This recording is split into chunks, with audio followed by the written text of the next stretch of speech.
birthday, happy belated birthday if it's in the past, happy future birthday if it's in the future. My name is Lime Green, and welcome back to the Out of Time podcast. It's the finale of MegaMan Battle Network. Woo yeah, woo yeah! Also, it took so long to finally beat this game that I played Pikmin 4 and Pikmin 3 and Oxenfree 2. So, we're going to be talking about those games, because why not? 4, 3, 2, 1. That's the theme of today. So, jump into Pikmin 4. It's weird. That's the quote. It's weird.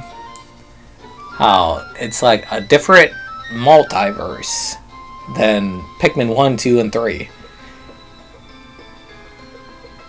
Olimar gets captured once again. He gets Dandoriized, and you have to save him.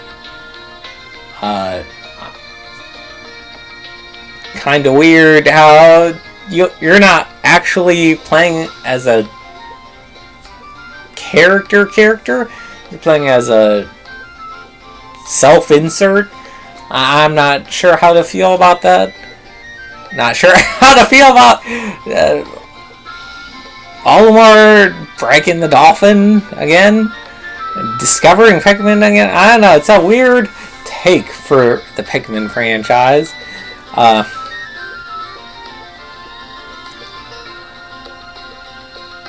You explore someone's house. Like the first time, it's very jarring, very, very jarring. You see a picture of a dog, but I think as you explore it, it really grows on you. Like as long as you don't see any humans, like it. The moment a human will have walked through that door, I will have lost it.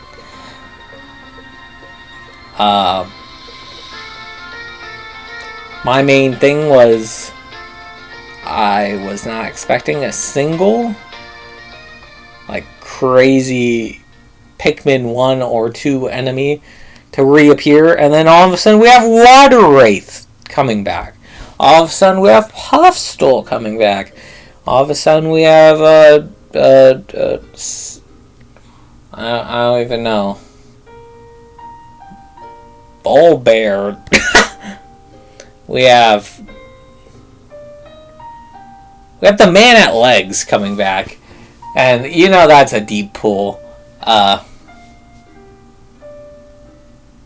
We have like 1-to-1 replication of the caves from Pikmin 2. We have the Frontier Cavern.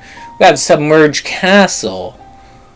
Probably have the Subterranean Complex. I don't know. I don't really know what the Subterranean Complex looks like. If I had to nitpick, little picking, I'll say this game's too easy, especially in the beginning. Like, the last cave, it just ramps up out of nowhere. I feel like a lot of the caves should have had more sub-levels, or at least, like, one or, like, a mini-boss. And the enemy should have came back! Like, what the heck? Why the enemies come back in the overworld? They pull Pikmin 2, where like halfway through the game you find like the ice Pikmin onion in the fridge, and you're like, oh, does that mean there's more? Or does that mean you just get the ice Pikmin onion for just haha goofs? And then the credits roll, and everyone's just staring at their screen and waiting for more. And then there is more, and it's crazy, and like, imagine if there wasn't more, and we had to wait 10 more years. Like, I don't think I could do it. There's a timeline out there where that happens. Like,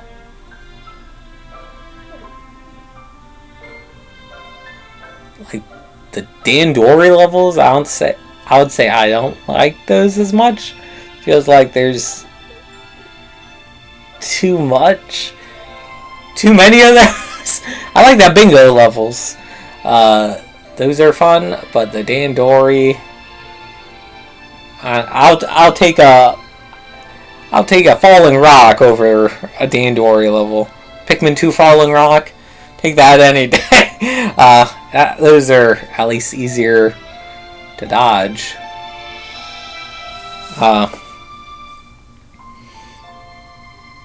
Now, Pikmin 3 Deluxe. I play that in anticipation for Pikmin 4. And I'll say, Pikmin 3 Deluxe kind of blossomed in my heart. That's a good phrase. Because originally, when I first played it on Wii U, I'll say I didn't like it as much. I didn't even get all the fruit in there, because I was so bitter at how sterile Pikmin 3 was. Now, what do I mean by that? Felt like every Pikmin in the game, besides this stupid spider, the spider in the web, and maybe the Plasm Wraith, could just only kill like 1 or 2 Pikmin. It was and everything felt like, you know how people say about Mario Kart Wii, how everything feels very clean, very sanitized. That's how Pikmin 3 feels to me.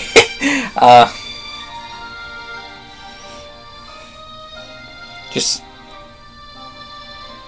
very consumer friendly. Like, too consumer friendly. But replaying it on Pikmin 3 Deluxe, and actually 100%ing it. Not all the achievements though, that's too crazy. All the fruit.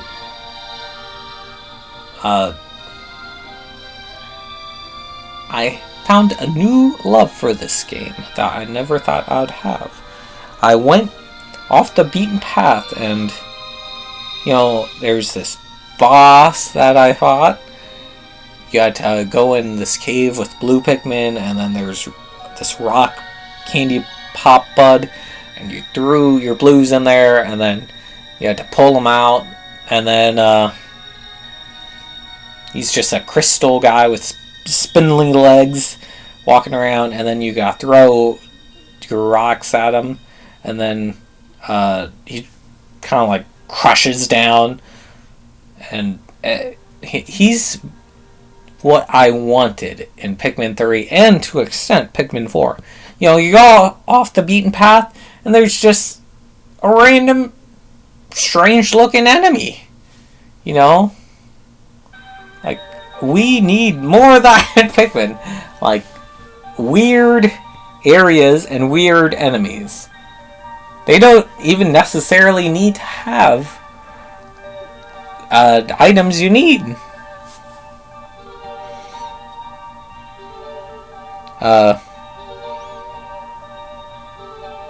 So that's why I think about Pikmin 3 and Pikmin 4. I will even mention, I'll mention. So, another reason why I really didn't like Pikmin 3 at release was they shoved purples and whites into a corner, all the way in like a mission mode or whatever. But Pikmin 4, they brought them back to their former glory. You can even get a purple and white onion. It's like the final thing you'll do after like a million Dandori battles. But it feels so rewarding. You can get 100 purple Pikmin in a snap and lift up the gold bar, the final treasure you'll probably get, and it feels like the best thing. Instead of going to the caves over and over, now you can just grow them yourself. I'll say extra points for Pikmin 4 for that. Now moving on to Oxenfree 2. You're probably saying, you might be saying, I don't know, your life, what is Oxenfree? What is Oxenfree 2? It's like a horror game. You make your own choices. You're gonna be like, do you want to go explore with your stepbrother? Do you want to go explore with this guy I just met? What do you want to do? The crazy music switch.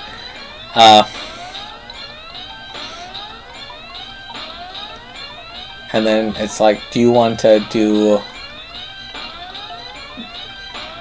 trap this person, this mean girl, in this endless void of suffering? Or do you want to save her? Like, what do you want to do? And the whole thing is you're stranded on Edwards Island, and the residents of the USS Kanaloa are... it was a submarine that sunk, and they call themselves the Sunken, and they are like a bunch of ghosts, and they want to inhabit everyone's bodies and like come back to life, and that is a no-no. So you must escape Edwards Island by any means possible. So in the original game, this is all the original game.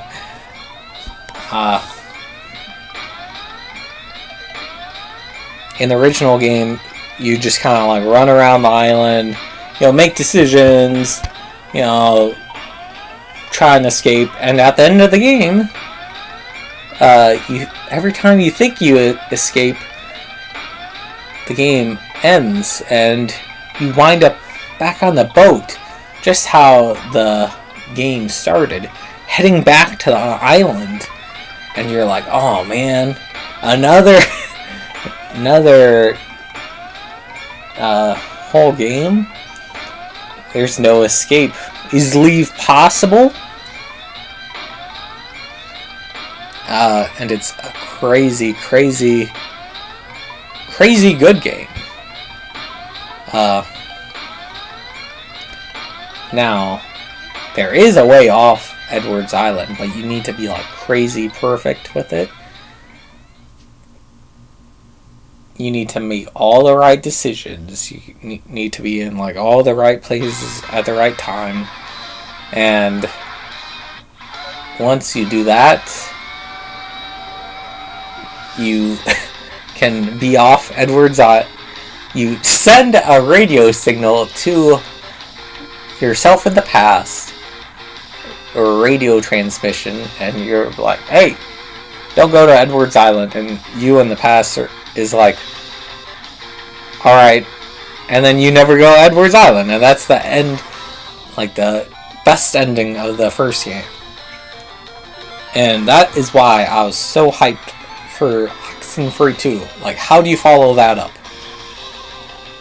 And the answer is, well, there is apparently another island next to Edwards Island, and they're like, whoa, check out that triangle in the sky.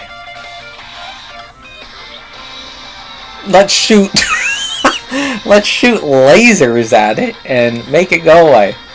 And so you play as like Alex, and like this guy who is like hung out on this island, and he's also like are they researchers? I think they're researchers, and their whole thing is like they set up like these probes, and they detect like I want to say magnetic, some sort of frequency, and you gotta set them up all over the island. And once you set them up, they go pew, and they shoot at the triangle, because the triangles, they like change reality, and they're created by the sunken. And now you're thinking, I'm green. Thought the sunken were gone. I thought Edward's Island was no more.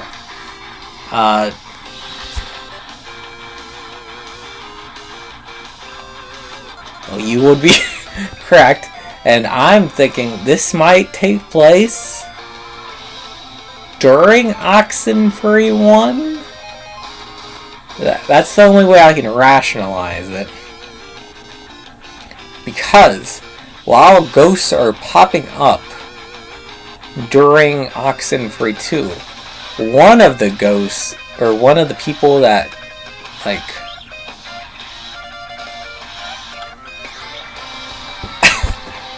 I'm laughing because this is, like, crazy to explain. One of the ghosts that pops up and, like, terrifies Alex is later confirmed and found out to be Riley from the first game, the main character, and it's like, what? And she was found to be like trapped in between dimension, in between like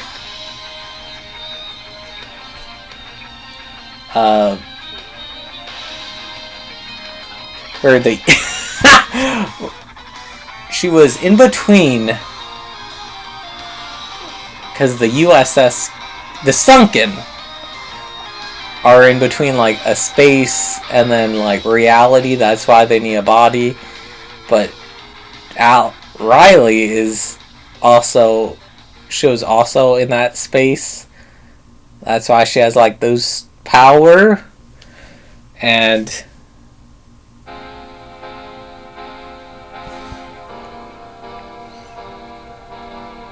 then you meet like a cult, and then their whole thing is like they want all this stuff, and like this one, everyone in town is like, oh, the cult, they do like crazy stuff, and then it is later found out they do not do all that crazy stuff. They're just like normal kids. And then you keep seeing visions of a little kid, and then is later found out that Alex she's pregnant. She reveals to us, the player, who has been making her do crazy jumps this entire time, making her fall down like elevator shafts, and is crazy. And then is later found out that all your decisions like impact how your child in the future will become, as you later like meet up with them like way down the line in like the sunken hallucination type beat.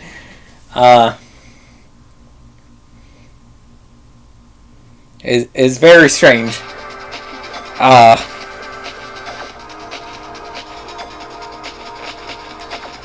And then it ends, and you can decide to put someone else in the in-between space. And then, you know, the obvious one is to go for like the person who was in this cult, who was they just wanted their parents to come back and to see them again. And in the in-between space, like, no time passes. So you can put them in there and they'd just be like hanging out forever with their parents, and that's what they want. And so you're like, alright, and then you throw them in there, and that's practically the good ending. And then Oxenfree, and then that's it. That's the end of Oxenfree. You get like a little box full of your memories from everyone on the island, like what are they up to now, and then yeah, it's odd. See, I've pondered this, and like, I definitely don't like it as much as the first Oxenfree, but it's still, it's like definitely double the length, but that makes sense because the Oxenfree original was meant to be replayable so you could get off the island. It's kind of like a Pikmin 3 situation where Pikmin 1 was made to be replayable, and Pikmin 3, it's longer and kind of tells its own, weaves its own story. Like Oxenfree weaves its own situation in the Oxenfree universe. It's a good story. Still keeps up with the whole, I want to say, relations. The whole theme, that's what I'm going for. The whole theme of family relationships. I feel like there needs to be more decisions that impact the final one. Because by the end of Oxenfree 1, you could be like